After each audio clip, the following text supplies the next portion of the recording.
the original spritz, a mixology renaissance, and are gondola rides worth it? This week, we're in Venice, Italy. Traveling the world to bring you delicious dishes, tasty beverages, and interesting experiences. This is the Destination Eat Drink Podcast on the Radio Misfits Podcast Network.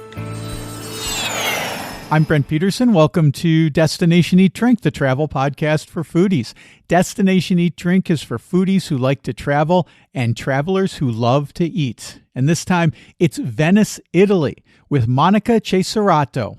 But first, do me a favor and rate and review the podcast on your podcast app. Just takes a second, and it helps other foodie travelers just like you find the show. And I've got 24 foodie travel guide ebooks available for download at buymeacoffee.com/destinationeatdrink. The Portugal ebook is the best value, just $9.99 for a compilation of all 17 city guides to Portugal. It's a great Portuguese foodie adventure. Get yours at buymeacoffee.com/destinationeatdrink. Monica Cesarato is the founder of the Cecchetti Tour of Venice, author of books about Venice, and host of Venice Talks podcast. Monica has just launched 2 cocktail tours in Venice, the Venice Classic Cocktails Tour and the Venice Mixology Cocktail Tour. You can find out more at venicecocktailtours.com. Monica tells me about the importance of fresh fruit in your cocktail, all the different cocktails that were invented in Venice, and we even talk a bit about mocktails. Plus, how to get the most out of your trip to Venice, and whether you should splurge for a gondola ride. Okay, I'm starving, so let's eat. Destination Eat Drink.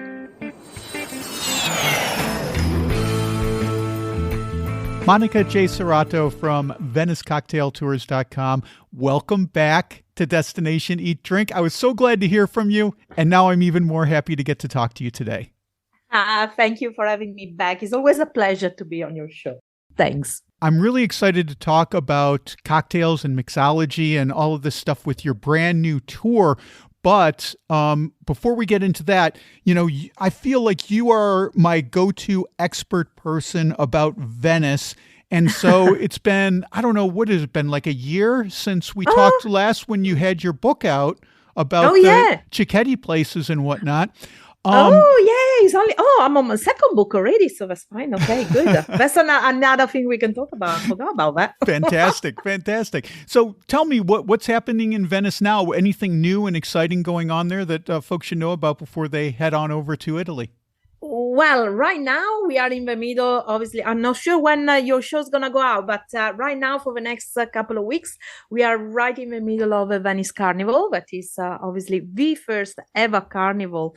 That's Venice is where the carnival was born, and so the original one. So we are right in the swing of it right now at the moment with loads of hopefully nice events that are going to happen. The weather is actually very nice, so we're very lucky. Freezing cold, but nice. There is an introduction of the tax again, like last year, but on a longer period. This time, I think the city of Venice thinks that it worked. They think. We don't, but never mind, that's another story. And as far as I know, they decided to extend the dates.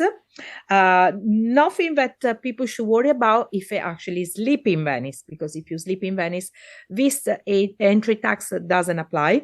It's only for the day trippers. So if you sleep outside of Venice and you come into the city on certain particular dates, which there is a calendar on the city of Venice, obviously has got it on their website, you have to register to come in. And I think they put the price up to €10 or something like that. Wow. I think it's one way that they think they can curb the problem with over-tourism. Last year, it wasn't a trial run. Personally, I don't think it worked. It's not that it didn't stop the people coming in.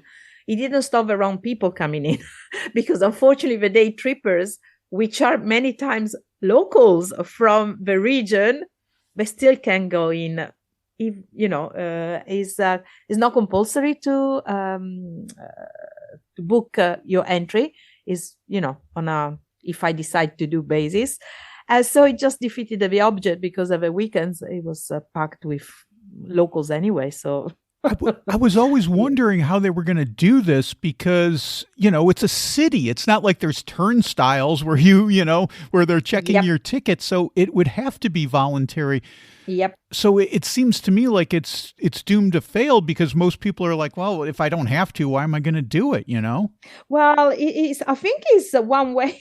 You see, the problem is that first, I don't think they are explaining it well enough. So a lot of people get confused.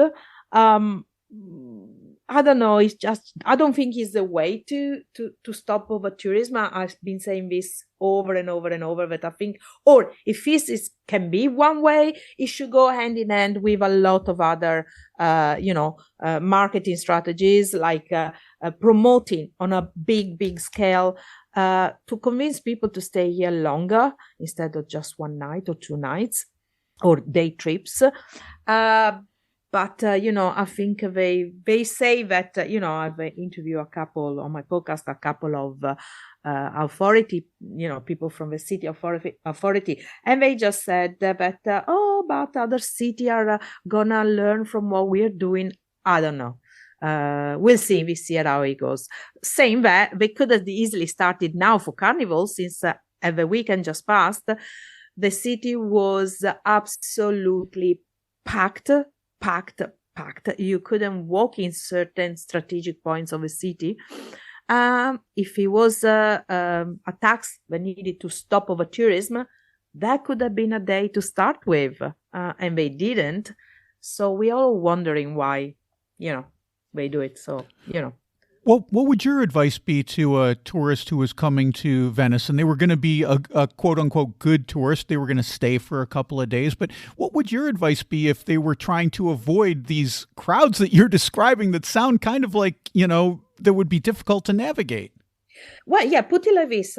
Yesterday I had some clients on one of my tours, and they said to me, they came to me at the meeting point, and they said to me, oh my God, it only took us 20 minutes to come to you from our hotel today. It took us 3 hours yesterday to walk to the same spot. Because, of course, it was Sunday, it was a Carnival day, it was packed. Well, I would recommend, first of all, I always say to people, do not come for 1 or 2 days. You need to come to Venice at least a minimum of 3. Because yes, it's true the city is small, but it's packed with things to do. Second, obviously, you need to go to San Marco Rialto. Of course, you cannot come to Venice and not do the point. But you don't need to do just that. There's so many islands. We got so many museums. There are so many areas of Venice that people rarely go and visit. And if people dilute themselves throughout the city, bear in mind, in all this, Venice is divided in 6 districts, okay? That we call Sestiere, from number 6 in Venetian. In each quarter, in each sestiere, we have got artisan restaurants, shops. Each sestiere is got its own little life. So you can easily stay away from San Marco and Rialto and really, really, really explore the real Venice. So, I think that people should do a little bit more research before coming over. And possibly, I would say, and I hope I'm not going to sound a bit too snob about this. Tell me if I am, okay? But I think people should start, when they book tours, when they look into research and stuff, don't base yourself only on content that is posted by people that came here on a visit, okay? Do your research. Go and see blogs, podcasts, videos, YouTube, whatever you want, of people that actually work and live in Venice. Because then you really get in touch with what's really happening here. Because otherwise, you only get the point of view as a tourist. So if a tourist had a bad experience in Venice, all you're going to hear from this person is bad things. If somebody came and have a great time, is going to rave about it. The middle ground, where it tells you nitty-gritty, do's and don'ts, be careful with this, enjoy that. So I think it's nice to have, people that lives, in a city or in a country, not just people that come here and visit for maybe a couple of days and then they write a nice article and that's it. I don't know. Maybe I'm snob. No, I don't think that's snobby at all. In fact, that's a lot of what we talk about here on the podcast, and why I like to talk to people like you, Monica, who live and work there, because you guys are the experts. Now, I also talk to people occasionally on the podcast who are popping from one place to another and bopping around and doing all that stuff. But this is where you get the real information that you want. And Let's dive. Well, you know what? Before we dive into your cocktails, there was one thing that I want to ask you about, because I was thinking about it this morning. I was like, wow, I've had Monica on the podcast several times now, and I don't think I've ever talked to her about gondola rides. And you talk about like the number one tourist thing that tourists want to do. And so I thought I should ask Monica, is a gondola ride something that is worth your time and worth the money? Because I understand they're kind of expensive. Yep. Or is this something that we should pass on and do something else instead? So give us your opinion. Okay. What do you think? Have we got about an hour for this? Whatever you feel, Monica, you tell me. Okay.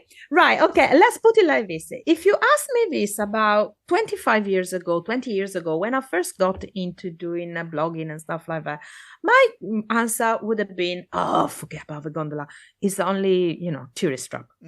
20 odd years have passed on. I had the opportunity to go on a gondola many times because of a job I do. Funny enough, last weekend, I had the greatest privilege of actually being part of a christening of a gondola. Okay. Wow. And I got to say, yes, it is totally worthy to do a ride on a gondola, but let's explain a couple of things. First of all, gondola, as we see now, I'll give you a little bit of history if it's okay with you. Okay. Of course. Okay. So the gondola that we see now is a tourist thing, but you have to remember that until about 60, 70 years ago, for centuries, the gondola was the equivalent of a cart. Okay. Or what you will use for transporting goods, people, animals. Okay.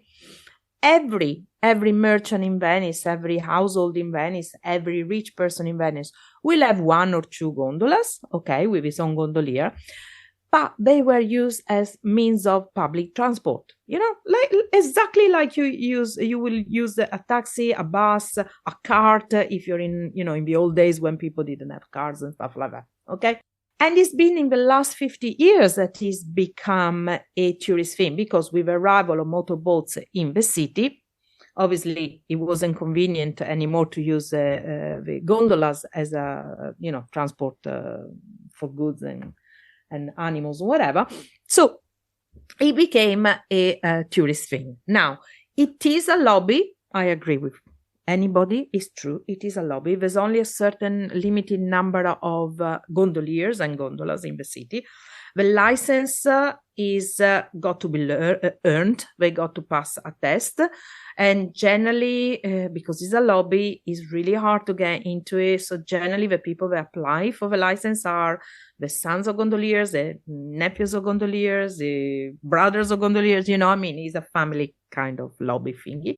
I think we only have one or two women at the moment, so that's another sore point. But for the last, I think, 10 years now, maybe more, the actual price of gondola is strictly controlled, because they are part of an association that is controlled by the city of Venice. Okay, so the tariffs are in line. They're checked by the city. They cannot overcharge you.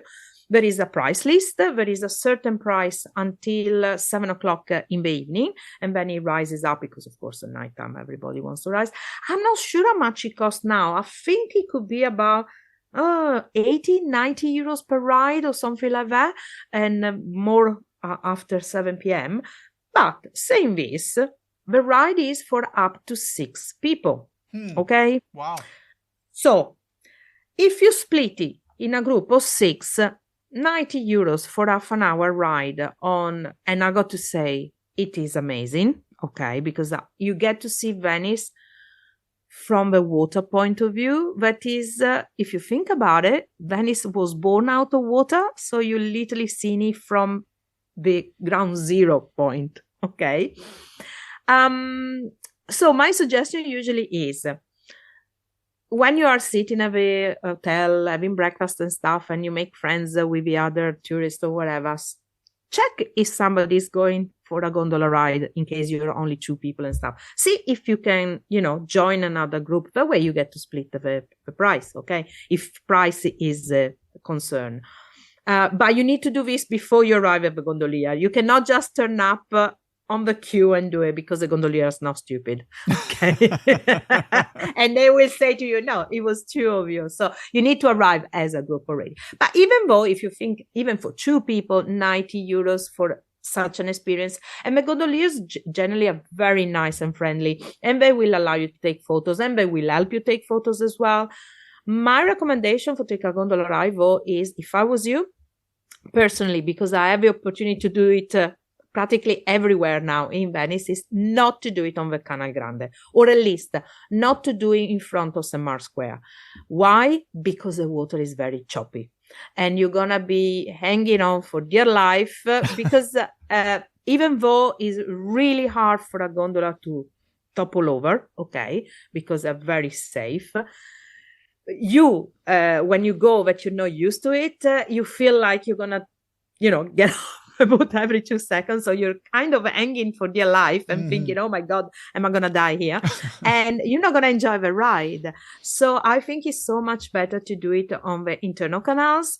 They go slower. There are no the boats have got to go very slow, even the motorboats got to go very slow. And it's an amazing feeling for me to go through all the narrow canals and being literally, you can touch the walls. I think is an incredible feeling, and you really understand how Venice, what Venice is all about. About being literally sitting on sand and water. I hope I answered your question. Yeah, what great advice and great tips for folks who are going to Venice. Thank you for that. Let's hop into cocktails, because you started this new cocktail tour, and I'm wondering why you got interested in doing a cocktail tour. Is there something happening right now with mixology and cocktails in Venice that kind of got you thinking, let's do a cocktail tour? Well, what's happening? Actually, the story is we need another hour for this. No, okay, so part 5. For the last 4 or 5 years, I cannot remember. I think it's 5 years or something like that. In Venice, every year, the people that organize the Florence Cocktail Week have organized also the Venice Cocktail Week.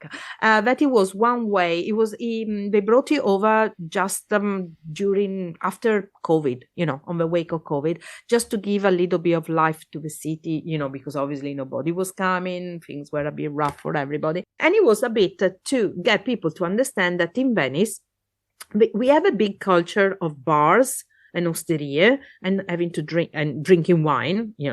Everybody knows. Ask an Italian who the biggest wine drinkers are. They immediately tell you Veneto people and Tuscan people. Okay, so to make people realize that in Venice there are large portions of cocktail bars in the hotels. The people don't realize, unless you stay in a hotel, but the outsiders don't realize that all of these bars are accessible, the cocktail bars, and they're really nice. Now, in all over Italy, we're having a mixology awakening, I think, or renaissance, let's say, because it's something that's happening all over Italy, I think, with rebirth of gin and whiskey, and then all of our Italian, bitters and amari, and, you name it, we got it.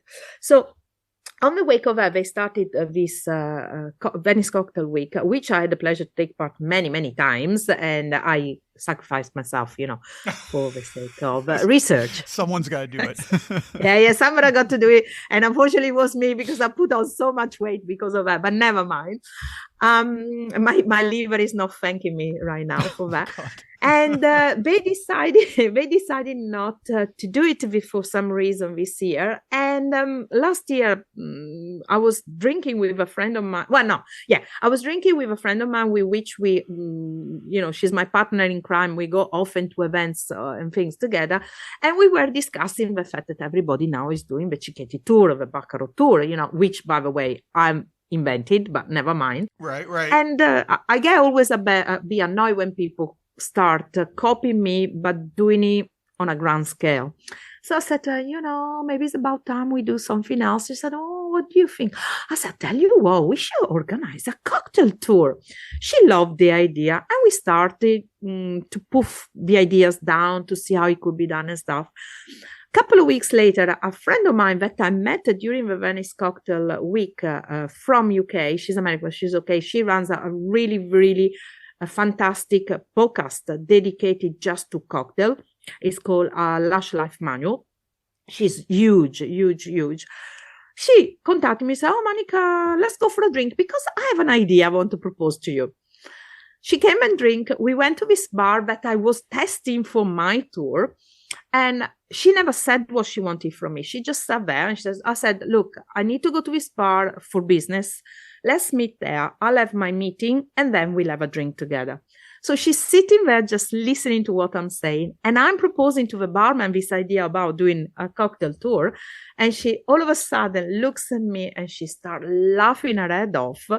And I look, what's going on, Susan? And she goes, oh my God, it's exactly what I want to propose to you to start doing together. And I thought, you kidding me? Because she already does in London, So the three of us came together, we sat down, we worked it out, and we came up with two tours because Susan wanted to do something a bit more on the classic side. Because, Venice is famous for some classic cocktails like the Bellini, the Scroppino, the spritz, of which I'll tell you in a minute, okay?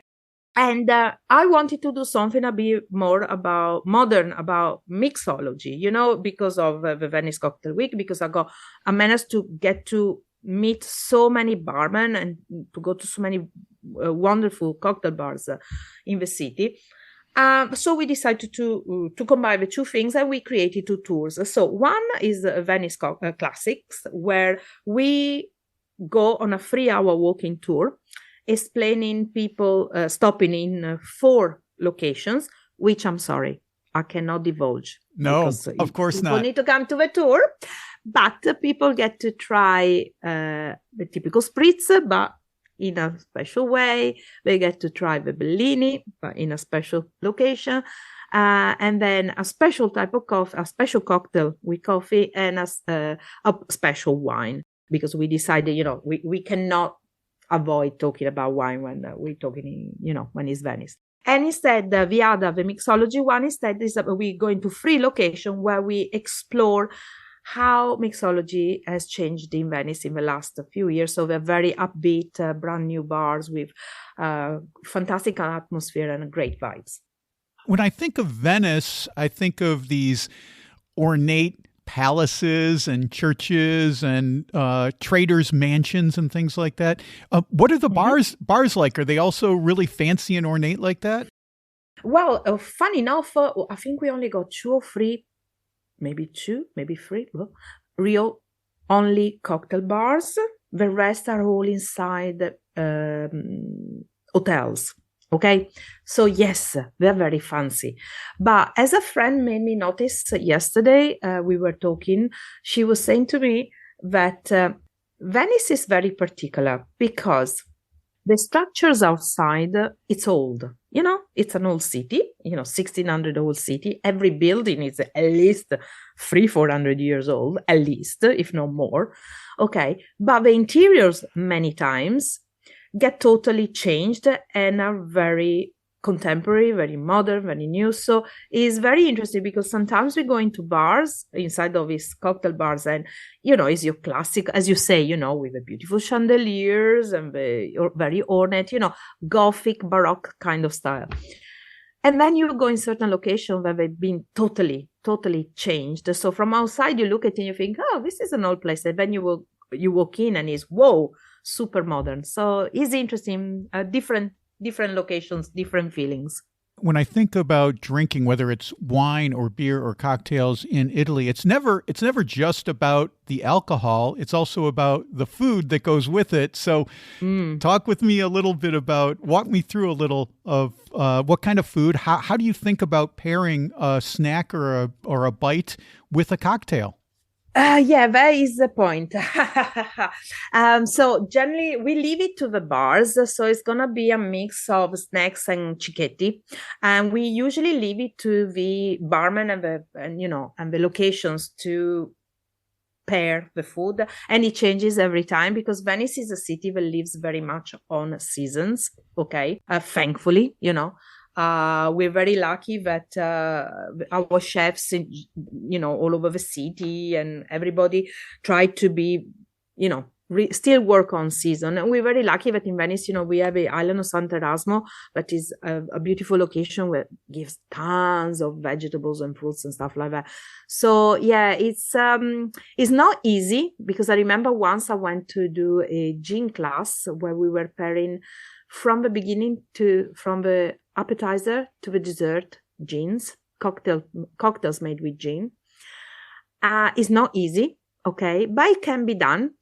I think in a city like Venice where we have cicchetti as well, it's easier because, you got so much choice. So, yeah. Spritz is ubiquitous. I mean, I just got back from Malta and every place has spritz. You go into America, every place has spritz. But I remember you saying on an earlier episode that, when you're in, am I right remembering this, that when you order your spritz in Venice, you should order it with Select rather than Aperol? Yeah. So I don't know. I mean, people can go back to the episode and listen. But otherwise, I'll give you a little refreshment course on spritz. So actually, spritz was born in Venice, even though the Padova people say he was born there. But trust me, he was born in Venice. We in the 1800s with the Austrians. The Austrians came. They found the white wines of Veneto a bit too strong, so they used to dilute it with sparkling water and a lemon zest. And they call it spritzen, that means to dilute in Austrian. Many years later, in the end of the 1990s, I think it was 94, 95, something like that, from a restaurant bar called Antico Calice, they're still there near Rialto, a gentleman there decided to give a little twist to this concoction of water and wine and added Select. Select is a bitter, herbal-made, alcoholic drink made in Venice since 1920, created this dark red concoction. All of a sudden, the Venetians loved it because, it's slightly bitter than, maybe other things. People loved it. It was refreshing. It started to become the new drink in town. Then Aperol Campari, which used to be in Padova, caught on the idea and had the money to go worldwide with a heavy marketing campaign. Now everybody knows the Aperol Spritz or Campari Spritz, whatever you want it. But yes, if you want to do the real thing, you should do the Select or Cynar. Cynar is, again, I'm not sure if it's from Venice, but definitely a Veneto bitter made with artichokes. Oh, wow. And I got to say, I'm not a lover of spritz, I got to admit, because I have my own drink. That is a version of a spritz, but it's not spritz. That is called a cinico. That is made with prosecco, lime, mint, and cinnamon liqueur. And the cinnamon liqueur is produced in Padova, and they don't sell it anywhere outside of the Veneto region. So this drink you can only drink in a particular location in Venice, which I'm not going to tell you which one it is, because if people want to know, they need to come on a tour with me. And then we've got the Bellini. The Bellini was all, people may not realize all these drinks were invented in Venice. Bellini was invented in Venice too, right? Let me give you a list. Bellini, Rossini, Tintoretto, Mimosa, all born here. So the Bellini was actually born here in 1948. Okay. He was created by Giuseppe Cipriani. Giuseppe Cipriani is the father of was the father of Arrigo Cipriani. He was a head barman at Harris Bar, okay?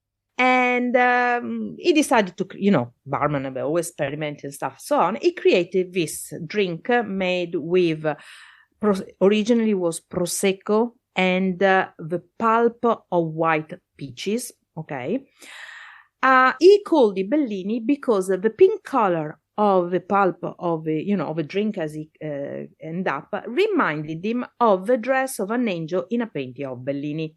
And it was a season drink that you're supposed to be drinking only when you have peaches, okay?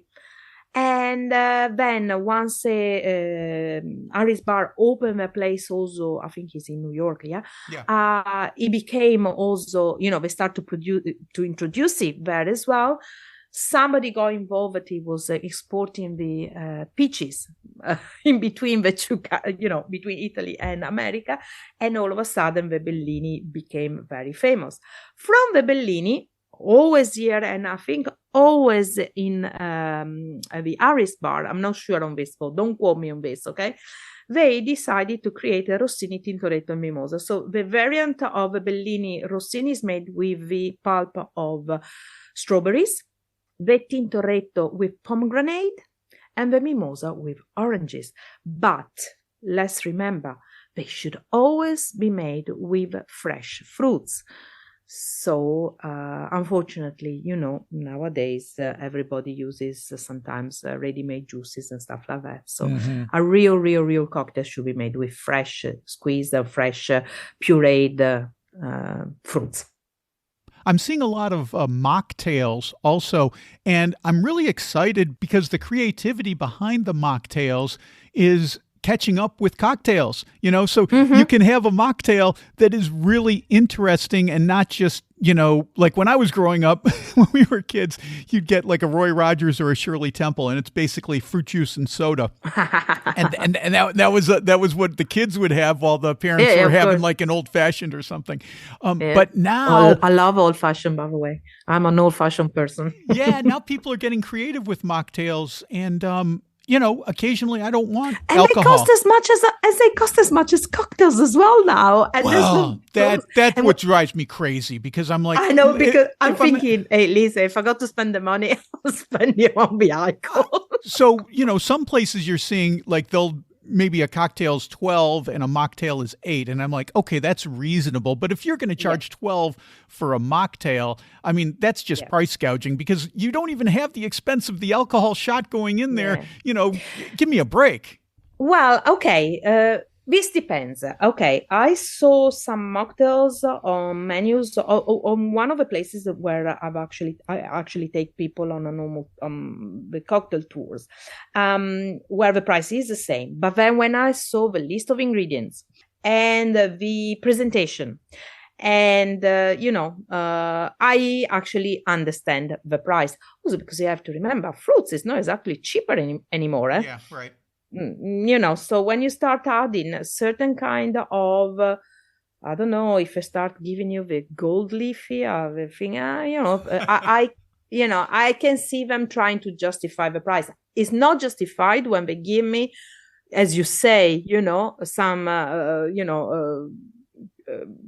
what do you get, ready-made juice with a little bit of soda. No, in which case it's not. But when it comes to, they had to squeeze, they had to prepare, they had to get certain kind of fruits that maybe are not readily available. I don't know, with some other thing, syrups and stuff. So I understand it, so only to, as you say, in Italian we say to rompere una lancia, but I cannot it doesn't come to me in English what is to give some support to the barman. I mean, just not to go against them altogether, but okay. Yeah. Fair enough. Well, Monica, this has been a delightful talk, and I'm really glad that you guys are doing the Venice Cocktail Tours at venicecocktailtours.com. Folks should look that up. From your description alone, it's got me wanting to go to Venice and drink some cocktails. So you need to come to Venice. You keep saying you're coming to Venice, I and know, you never do. You're going all over Italy, all over Europe, but you never come to Venice. You totally called me on that, Monica, and it's fair enough. I mean, I have no defense for that argument. I know.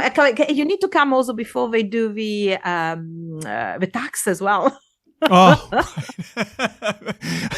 that could be a real Italian and dodge some taxes. Yeah. Well, yeah.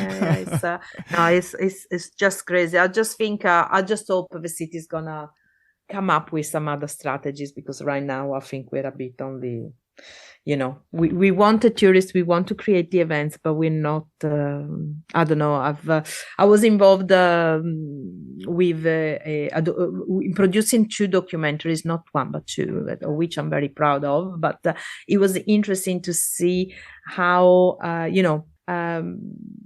basic things that I take for granted in Venice, people were going, "Oh, is that how you do it here?" And we're going like, yeah. Just logistics, going around with a film crew on a boat. Mm-hmm, mm-hmm. Okay. But everybody will think, oh yeah, you just get on a boat. You have got no idea the amount of bureaucracy I had to go through just to get crew, people, and equipment on boats. It is crazy. And so I think we need, the city of Venice needs a good shake-up from the point of view of its city authorities, but I'm not sure we're going to get it. But never mind. That's another episode. Yeah, right. We'll do an episode on the bureaucracy of Venice. Yeah, well, it'll take me like a whole series. Yeah, right. A whole season maybe of shows. Yeah, exactly. Well, it's been great talking to you and great catching up with you, Monica. Thanks again for reaching out, and thank you so much for being on Destination Eat Drink. It's always so much fun. I've got a big smile on my face from talking to you. Well, thank you for having me. Thank you. It's always nice coming back. Thanks a lot. Ciao, ciao. Okay, that's Monica Cesarato from Venice Cocktail Tours. You can book your cocktail excursion at venicecocktailtours.com. How fun would that be? Cocktails in Venice. And if you want to hear more from my conversation with Monica, I have the full interview available for my Substack members at destinationeatdrink.substack.com. Monica and I talk about the wine of the Veneto region and, of course, Prosecco. You can become a Substack member at destinationeatdrink.substack.com. Well, that's it for this week. Next week, we're in Cuba for Ropa Vieja and Tostones with travel legend Joseph Rosendo. Until then, I've got tons of great foodie travel at destinationeatdrink.com. I just posted a story about a beer that calls the people of Bruges, Belgium, crazy. You can find out why by reading the story at destinationeatdrink.com/blog. I've also got a new video out. This one's about Malta. We visit an ancient archaeological site, sample the local street food called pastizzi, and much more. You can see that by clicking on the video tab at destinationeatdrink.com or go to my YouTube channel. That's youtube.com/@destinationeatdrink946.